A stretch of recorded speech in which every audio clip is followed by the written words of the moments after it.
உங்களுக்கு ஐப்ரோஸ் இல்லையா இல்ல ஐப்ரோஸ் இருந்தும் அது என்ஹான்ஸா தெரியலன்னு ஃபீல் பண்றீங்களா? உங்களுக்காக தான் மைக்ரோப்ளேடிங் ட்ரீட்மெண்ட் வந்தாச்சு. உங்க ஃபேஸ்க்கு தகுந்த மாதிரி டிஃபைன் பண்ணி நல்ல என்ஹான்ஸா காமிக்கிறது தான் இந்த மைக்ரோப்ளேடிங் ட்ரீட்மெண்ட். இது நார்மல் டாட்டூ மாதிரி இல்லாம சில டெக்னிக் யூஸ் பண்ணி நேச்சுரல் ஐப்ரோஸ் மாதிரி காட்ட முடியும்.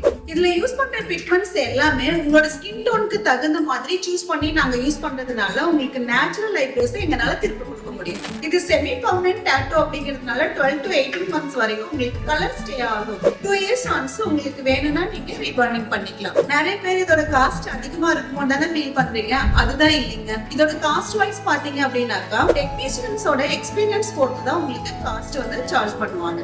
மைக்ரோப்ளேடிங் 4 டைப்ஸ்ல இருக்கு. மைக்ரோப்ளேடிங், மைக்ரோ ஷேடிங், காம்பினேஷன், ஓம்ப்ரே. இந்த மாதிரி மொத்தம் 4 டைப்ல இருக்கு. உங்களுடைய ஹேர் எப்படி இருக்கு, உங்களோட ஐப்ரோஸோட திக்னஸ் எப்படி இருக்கு அப்படிங்கறத பொறுத்து நம்ம இதுல எது வேணும்னாலும் நம்ம சூஸ் பண்ண முடியும். சோ இதுக்காக தான் நம்ம எக்ஸ்பீரியன்ஸ் பர்சன் கிட்ட நீங்க இந்த மாதிரி மைக்ரோப்ளேடிங் ட்ரீட்மெண்ட்ஸ் எடுக்கும் போது உங்களோட ஐப்ரோஸ் வந்து நேச்சுரலாவும் என்ஹான்ஸாவும் காமிக்க முடியும். உங்களுக்கு இந்த மாதிரி மைக்ரோப்ளேடிங் ட்ரீட்மெண்ட்ஸ் பண்ணணும் அப்படின்னா நம்ம சன்ரைஸ் பியூட்டி கேர் அண்ட் அகாடமிக்கு வாங்க.